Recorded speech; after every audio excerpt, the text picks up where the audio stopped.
Ferrari que traía actualizaciones y ver que luego en carrera, que es cuando tienen que funcionar las cosas, pues no les ha ido del todo bien. ¿Qué lectura así de primera página haces tú, Porti, de lo de ayer?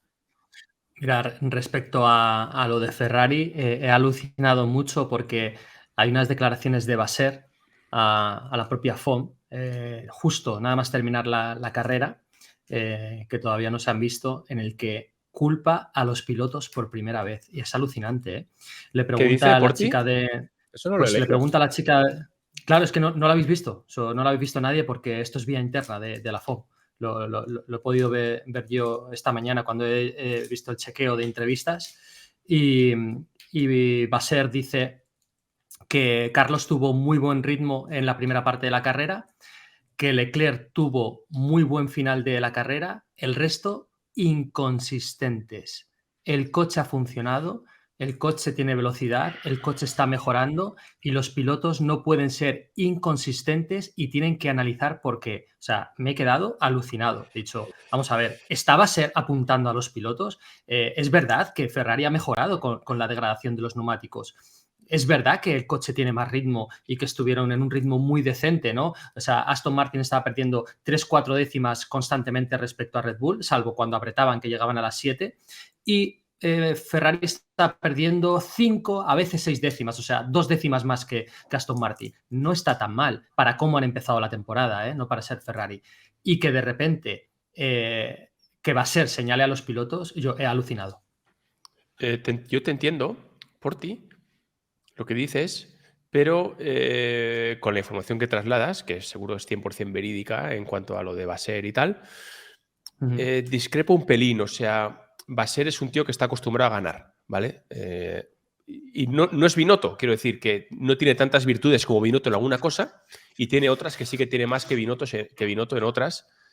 Y lo cierto es que Carlos hizo una gran carrera, DRS aguantando tal, pero la de Leclerc no fue tan buena. Carlos cometió una pequeña equivocación, como adelantabas tú, Pablo, antes en la carrera, que no tuvo consecuencias, pero la tuvo y no tuvo consecuencias, por suerte.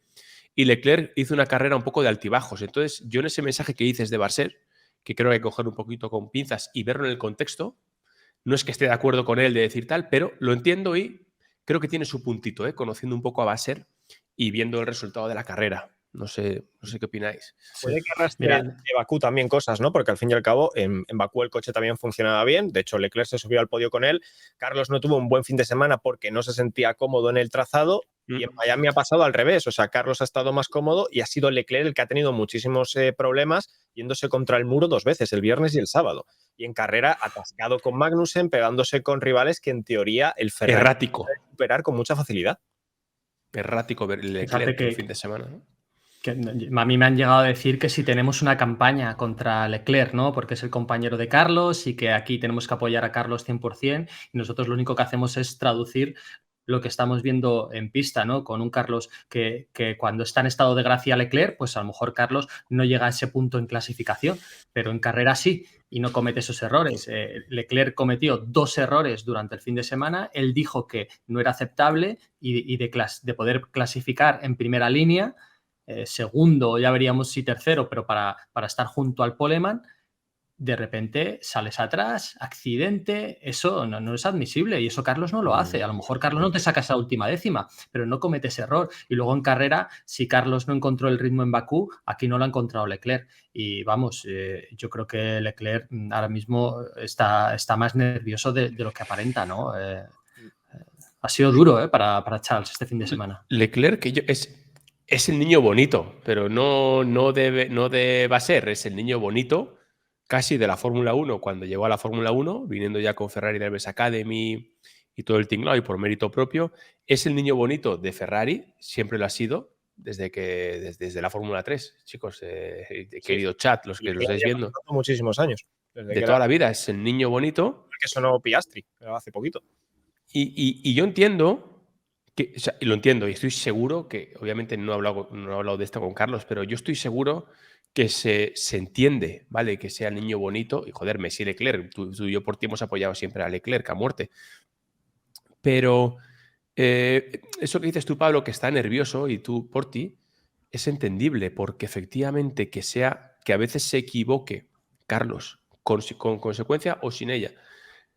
Es una cosa, pero que se equivoque el niño bonito. O sea, la presión, tú lo has dicho siempre de soporte, y la presión la tiene especialmente Leclerc. Y esto de, no, Frédéric Vasseur le va a apoyar y siempre va a facilitar. Cuidado, que Vasseur está ahí para ganar. Lo dije al principio, cuando hubo el cambio con Binotto. Por tanto, sí que es verdad que Leclerc está un poquito, siendo un pedazo de crack, está un poquito inestable, ¿no? Este inicio de temporada.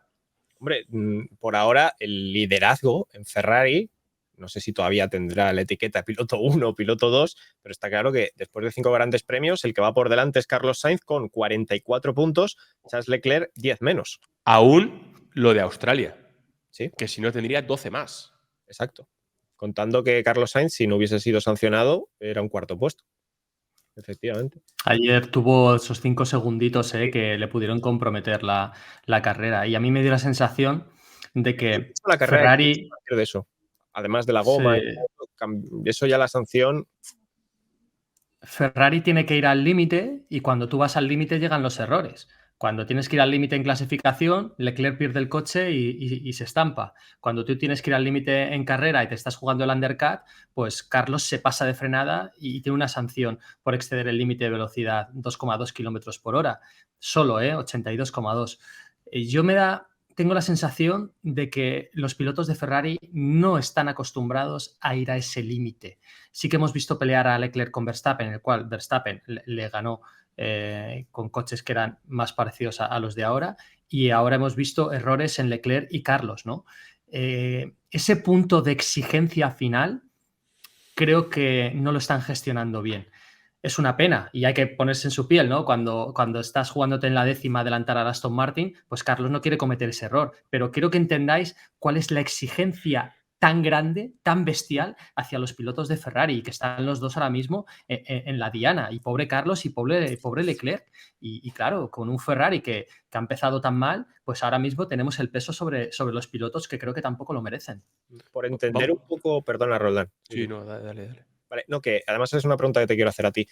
Por entender un poco el error de Carlos, es verdad que no es un error que, digamos, lo solemos ver a menudo en la Fórmula 1, que un piloto excede el límite de velocidad al entrar en el pit lane. ¿A qué se puede deber? ¿Es la presión excesiva? No sé si le llamaron con muy poca antelación para que se metiese en el garaje. ¿A qué se debe? Carlos estaba haciendo un carrerón ayer y yo creo que hizo un carrerón. Si os dais cuenta, estuvo todo el rato en el DRS. Yo al principio pensé que Fernando estaba controlando mucho la carrera y por eso Carlos aguantaba ahí. Luego, cuando se acercó Verstappen, yo pensé que Fernando estaba controlando que Carlos estuviera en el DRS para que no pudiera con Carlos, Lewis Hamilton, o sea. Pero luego me di cuenta que no, que es que Carlos iba con el gancho del DRS controlando las gomas y vio que no tenía la capacidad suficiente, esa mezcla de neumáticos, velocidad, coche, tal, para poder adelantar en pista a Fernando Alonso. Cuando llega el momento de la parada en boxes, hace lo que hubiera hecho cualquier gran piloto, que es, tengo que aprovechar la parada en boxes para adelantar a Fernando Alonso porque no soy capaz de hacerlo en la pista. Y se equivoca. ¿Por cuánto? Muy poco, pero lo intenta. Por suerte, no tuvo consecuencias, ¿no? Y esto es un error de buen piloto, sinceramente, chicos, con total honestidad, ¿eh? Y es un error de buen piloto. No es un tema del equipo que le llamara tarde, no es un tema de, qué equivocación, se ha despistado. No, tío, sabía claramente Carlos Sainz lo que quería hacer, que era sacarle 2-3 decimitas en esa frenada. La frenada de entrada a boxes es una de las frenadas más importantes de la carrera, porque es una frenada que casi no se practica y puedes ganar medio segundo. Es complicado ganárselo a Fernando Alonso, pero lo intentó. Y hizo lo que tenía que hacer y, oye, por suerte, pues esa equivocación que no tenía que haber sucedido, pues no tuvo consecuencias. Importante eso que dices. Yo, vamos, la verdad que nunca he tenido presente, ¿no? Que es verdad, la frenada de entrada a boxes sí que no la tiene muy en cuenta.